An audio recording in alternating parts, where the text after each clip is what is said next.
So it is that time of the year, maybe a happy time of the year, when you're hearing back positively from colleges. I'm hoping at this point in time that you have acceptances from a few universities, but it is also a very important time because the choice that you make between your admits can define how the rest of your career goes. While it is an important time, I also understand that it is a confusing time. But in this video, I'm going to give you a number of factors that you have to consider while making the decision of which university that you finally will attend based on the admits that you have. So stay tuned.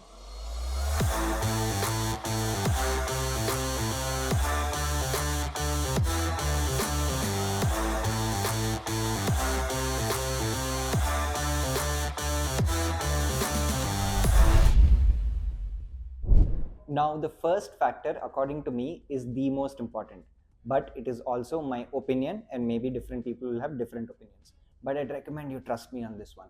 The most important factor when you're deciding which university to attend among your admits is the reputation of the program.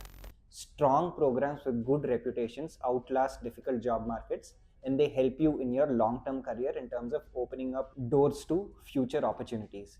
Yes, there may be admits that you have from universities and programs that are not as reputed but might work out significantly cheaper or at least slightly cheaper. Even in that case, I would recommend, if you can stretch, to spend that little bit more and invest that money on the brand value of the program and the university.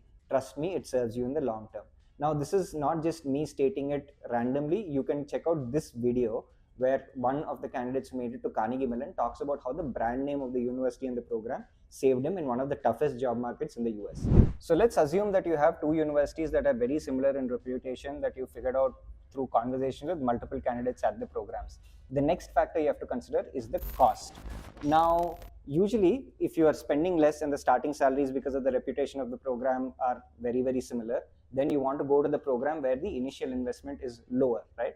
Hence, keep cost as a factor and have very clear calculations in terms of what your break-even period is going to be based on the median salaries that these universities are going to offer to you. Keep in mind that any university that's fairly reputed will have fairly transparent salary data available.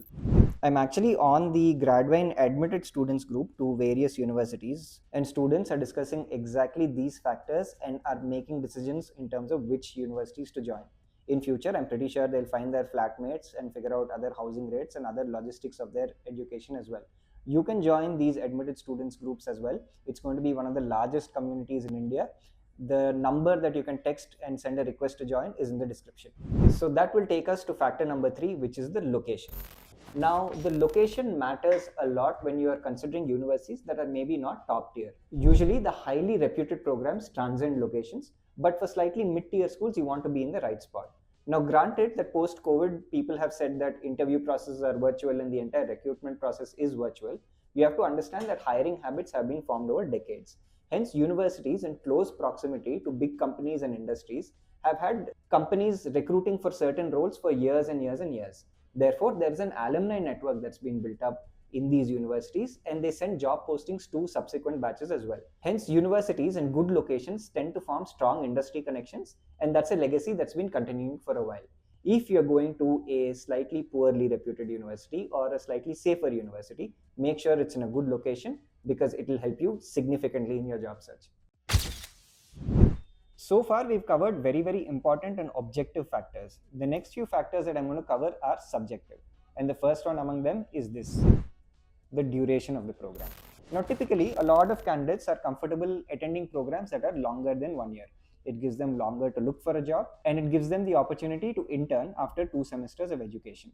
But there are other candidates who want to be done with the degree a little faster and are confident of tackling the job search in a shorter duration of time. Also, a lot of times shorter programs mean a lower cost because your living expenses are obviously reduced. That's why I say these are subjective factors. Now, usually most people would prefer longer programs because it means less stress in terms of the job search, but again, it depends on what you prefer. Factor number 5 is subjective as well, and it is the curriculum. Now, there are people who say that slightly more technical curriculums will make you a better asset in the job market and a bunch of different things. But honestly, understand that you have to pick the curriculum that you like and you resonate with.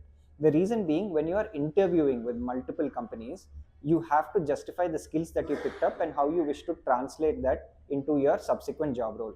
If you're taking subjects that you're really not interested in based on somebody else's perspective of usefulness, then you're going to struggle during the interview process. My suggestion in this regard is to stick to your conviction and do what appeals to you. Trust me, you'll go a long way if you do that.